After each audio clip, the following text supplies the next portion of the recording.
Hello, everybody. This is Dr. Rao coming on to you to my room on calming your mind with Dr. Rao. I've been doing this for about 12 days now. I think people are given the information about the importance of why do we have to calm our mind and what is involved in it and how is that important, you know, in our daily modern life with all this hurry burry running with a lot of things, doing multitasking, and really living with a lot of data, so much information, right? So I felt with what I know about the mind and the data and the information overload, I will bring this topic uh, close to my friends and whoever wants to um, understand what I'm talking about and they do it. Some people responded to me saying that that's a new skill that they were trying to do it, but it's very difficult to slow the thought and slow really be focused and alert and doing one thing at a time needs some training. Yeah, sure. That's why I'm doing it so many days, provided if they don't do on their own, at least they do it with me. That's all, right? Uh, I have to tell you the story of how I became interested in the mind because when I was in India, we didn't really worry about that much. You know, we just want to be hardworking and really be paying attention to what we're studying and all of that, right? So it's basically I became a good student from the sixth grade onwards. Before that, I wasn't really going to school, right? But then they put an entrance exam, got me into sixth grade, and from there, I never looked back. Okay, after I never had any breaks in the career, continuously completed all the grades. And then in India, you don't do anything else as student except study. Not like here doing odd jobs or, I think that's very admirable that they do it here. But we were kind of pampered by the parents and the government. So the education was given very nicely. I think they spent like 100,000 rupees is like a 1 lakh, which is a big amount in India for each medical graduate, and then later on, we were free to go anywhere too, but then they will get a lot of foreign exchange after we go and work outside. That's like a 10 times I gave it to them. Then by sending the money there for the economy, then working there, right? So I kept to good touch with India. But then the main story is I never thought about this mind and dementia and all the things that I saw in this country.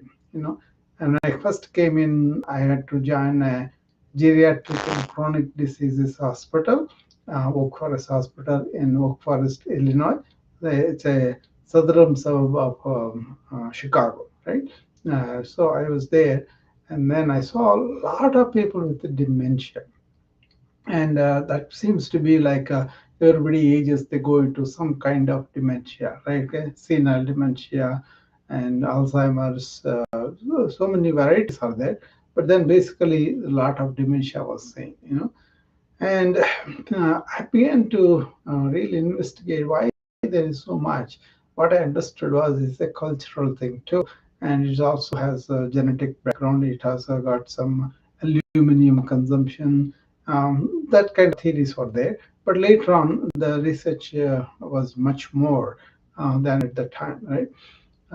We have more functional MRIs to screen the brain and to look at cortical atrophy. We have more CAT scans that can show cortical atrophy, that kind of thing. So it's much easier to diagnose dementia nowadays, much earlier too. But the medication wise, we're still lagging behind. There are not really any medication that could really prevent and Probably with the genetics, with all the genome studies, we will come up with something probably. There were so many medications in queue promising some really, but we did not find anything that is really definitively curing dementia in that sense, right? But there are certain Aricept and other medications. If you start them very early, sometimes they regain it. But then, what was the common factor I saw was, apart from genetics and in the family and all that, people who use the mind in a very active way, in a very intelligent way, they were not going to dementia. The example was Supreme Court justices. They were very aged, most of them going to 70s, 80s, and all that, but they remained very sharp because they were looking at new material and studying it every day. That means they're not repeating that, they're actually looking at the new material to their mind, and thereby they are really creating a new brain for them, right? Now we know that as neuroplasticity, right? So even though scientifically we progress in that way, in the culture, how many people are really trying to protect their mind? That's what my concern is, because if you don't have a good mind, a lot of things go down, right? You can't enjoy things, you cannot really healthy and all that. So maintaining a positive mind in the sense of really growing, really increasing in intelligence, increasing in its spirit and judgment and all that, memory and imagination, all that requires that you expose your mind something new.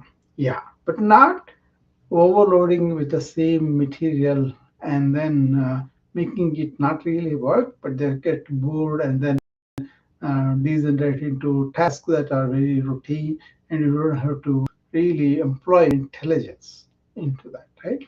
So whoever has really embarked on cultivating a new brain by learning new things, a new musical instrument, a new language, or a, a book that is really very difficult to comprehend, like a new course.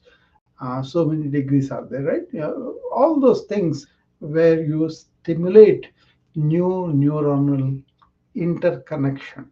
Say, suppose you are exposed to some new language, immediately the neurons form, they interact with each other, and they form the new connection, which is the one which really breaks through that dementia mode of not working very well to very working well brain. Okay, so I'm just explaining crudely because it's for the layman people anyway.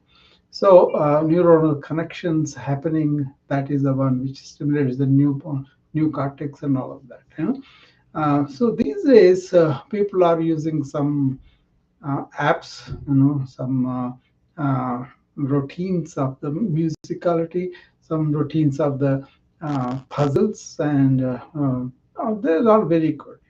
All those are really make you at least do something. But beyond that, you could do naturally, like you go out and then see the nature, and you can allow all the new inputs coming to you, and that's very good too. So anyway, that is happening simultaneously. What happened was people have gathered a lot of unnecessary information on a daily basis, on a minute by minute basis too, and they are really overloading their minds with information that may not be relevant to anything that is significant for them, meaningful for them, right? So that's the concern. The concern is we are exposed to a lot of information, good information, okay, but then repeated mundane information, right? And like a political gossip or negative news in the media, all those things. And then this new phenomenon of social media where there are multiple distractions are provided to you on a continuous basis. So you are not really given a chance to be focused for a long time. It's more like they can't tolerate long conversations anymore. I know a lot of times when I talk at length, people can take it and they'll go away from there. I know about it, but I'm going to do what I wanted to tell them. I will tell them. It's up to them to listen or not. That's okay.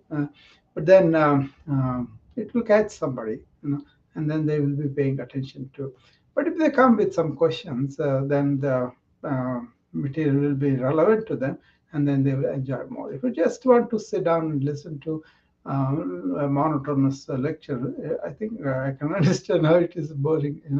Uh, but then if you allow those interruptions, you know, all those coming repeatedly, that's not good for us because that's the multitasking harm is that.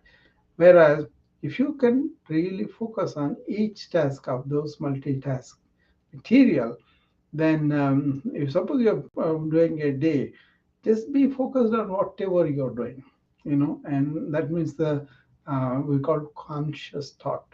That means you're intentional. You want to really be here and now when you are doing something. You want to use your thought consciously like that. That's very, very much needed. And I don't think psychology in the past were doing that. But now there is a branch called positive psychology where they actually do this, which is very good. Otherwise, it used to be like an analysis where you were born like this, you're from the family, you are hurt, and all those things.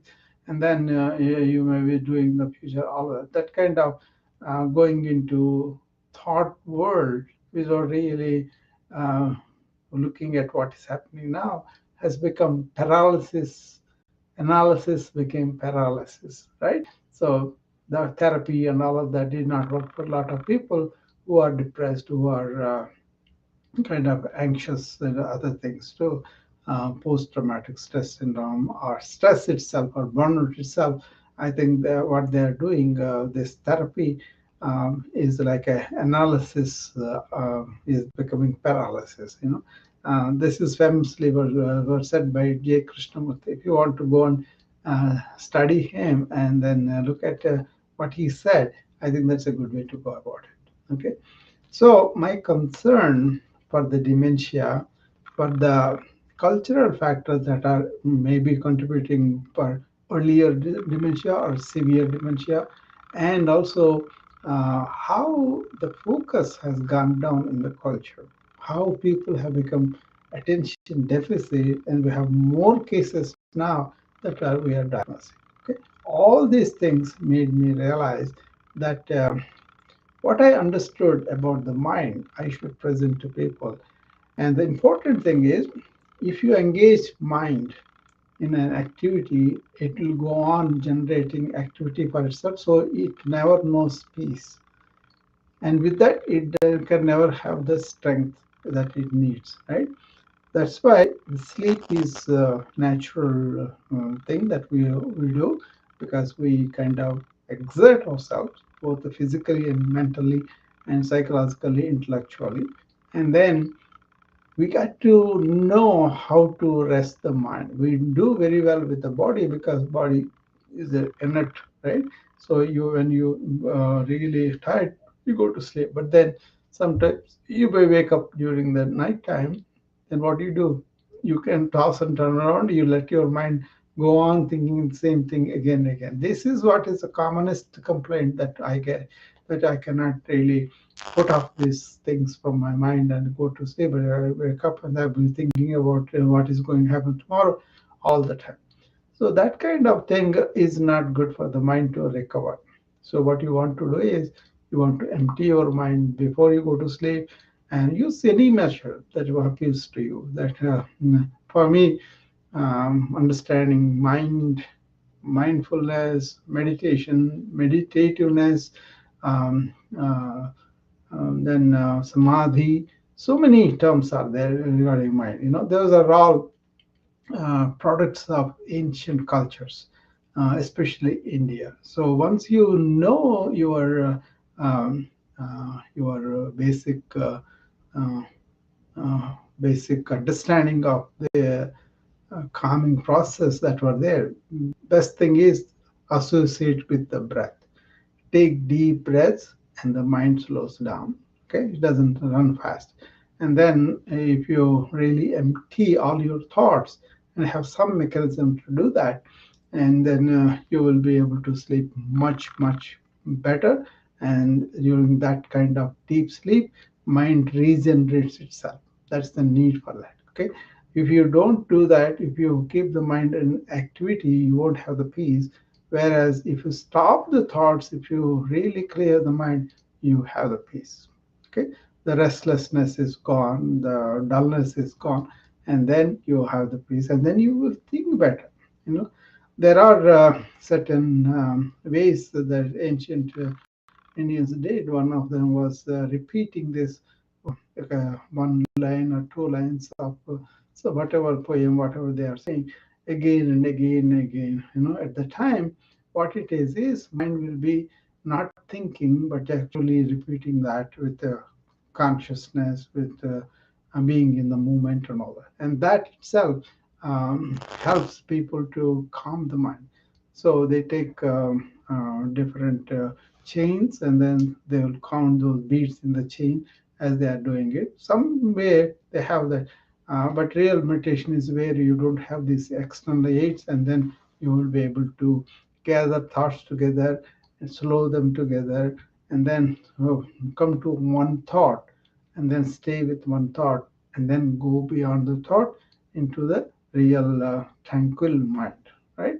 So those are all advanced meditative practices. And then people who are spiritual, who want to have some relief from this external world, they do that and they go. That's fine. That's a varied experiences people have. But what I am talking about is not that I don't do all those things. It is there. I'm in meditativeness all the time, mainly because of the understanding, right? I'm not talking about that. I'm talking about, do you get up in the morning and really run by the thought, or you have some control of the thought? Do you sleep on a almost like all the thoughts are resolved and you're kind of peaceful and then going to sleep? That is becoming very difficult these days because we carry the work home. We have the laptops, we have the remote connections, so we go, and then especially we physicians, we do that, right? We have to finish the documentation for the patient, so it takes sometimes late into the night with a lot of people, and that's causing real contribution to the uh, burnout of the physicians, which I treat. For me, my style of burnout treatment is based on awareness.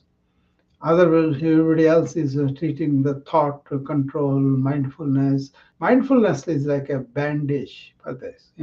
Real meditation is a real thing, whereas mindfulness is only bandage. Okay, so you will not be having the recovery that you need for that. People are also reactive. People are frustrated easily. People are getting bad relationship because they lose their cool, and lot of times, all those things are problems of not able to understand how the mind works, how we want to give it a break, so that it will recover and it will come back. So the exercise I'm talking about is like a present moment breathing break. Okay, what you do is in the morning you cultivate the presence by going to the same place in the house or in the office or somewhere it's private, no distractions are there, and then go at the same time if you could, and then try to increase the time as you can go and sit by yourself without any of the phones or iPads or computers, anything like that. Okay? No music also sometimes helps too. Then sit down with your feet firmly planted on the floor, and then close your eyes and take deep breaths. First take 5 deep breaths, and then breathe out properly. And as you take the deep breath, let the abdomen wall raise to the front, and then as you breathe out, let the abdomen wall go to the spine. Okay, and that kind of 5 times. After that, next 5 times, be aware of the sensation of the air that is coming in and going out of the nose. Okay, once you tie your mind to the sensation there, it will stay there. Okay. If it goes away, if you have more thoughts, don't indulge in them. Don't suppress them. Okay. Just observe them. Be the watcher, and then let the sensation be your anchor. Right. And then finally, you can also say you can find out that there is a awareness behind the thought. So you are not this inert physical body. You are not this thoughts that are coming and going, that are transient thoughts, right? That is not you either. That may give a appearance of ego or personality for you, but that's not you. The awareness, if it's not there, the thoughts will not be happening too. So thoughts happen to you and you are aware of them. So you be that awareness. Who is that aware? That is the one you are. Okay. Just stay there. And then do that 5 more breaths. Altogether 15 breaths, maybe take 5 to 10 minutes. But the thing is, the quality is very important. Don't get on the bandwagon of the thought stream and go and then think about the past, think about the future. You got to be here and now. Establish yourself in the presence, take deep breaths, and at the same time, you can be the watcher of your thoughts. You know, Once that is all done, your mind will be relatively empty or slowed down. And then, as you practice every day for several months, then you will see every moment you are aware of your thoughts. That's what I'm talking about meditativeness, where you are not indulging in the thought, but you're using the thought to get things done for you. Okay, and it won't be compulsive. It won't be unconscious. It will be in your conscious thought. That's important. And then go to sleep, and in the morning when you get up, again establish yourself in the present. Carry that through the day like a perfume, and maybe take 1 minute present moment breathing break every hour. 1 minute for every hour. And just to sit down in the meeting also, don't need to know. Just take the deep breaths and then anchor your thoughts and everything to the sensation of the nose. Okay, that's the exercise I'm talking about. I have done this with other people in the previous rooms also. If you want to do along with me, you can refer to that any day. But today I described it how it is. You do that and help your mind, help your consciousness to be present moment oriented, and you won't regret it. And in the long run, you don't have to have many medications, and also your health improves mainly because this kind of parasympathetic stimulation by the deep breath really antidote for the stress hormones that are generated by the sympathetic nervous system overload when you are in a hurry, when you are in anxiety, when you are really feeling bad, and all those things they secrete stress hormones, right? And those hormones we want to not to generate. That way you will be really healthy. That's why I did a talk also on that self-realized people. That means the people who realized who they are behind the body and mind, that energy, that consciousness, that awareness, we call it. If you are aware and established in that, your mind won't have the movement and you feel much better. That's why self-realized people are the highest health. They live longer, they live well, they live in joy and high energy too. And then they don't have to go to the doctor that much and all that. You will have the taste of that, then that joy really makes your day. I'm telling you. So, but that's something that each individual has to attempt and follow it on their own schedule, on their own level, and how deep they want to go. If anybody wants to consult me on that, you are free to get to my website papal.net and slash register. There are some courses there that if you want to take them or if you want to come and talk to me, that's the way to go. Or you can direct message me on any of the channels. Okay. So that's about it. I want to talk about today, and I will be doing this for a while now. And then I will be seeing you all tomorrow again. Okay, thank you.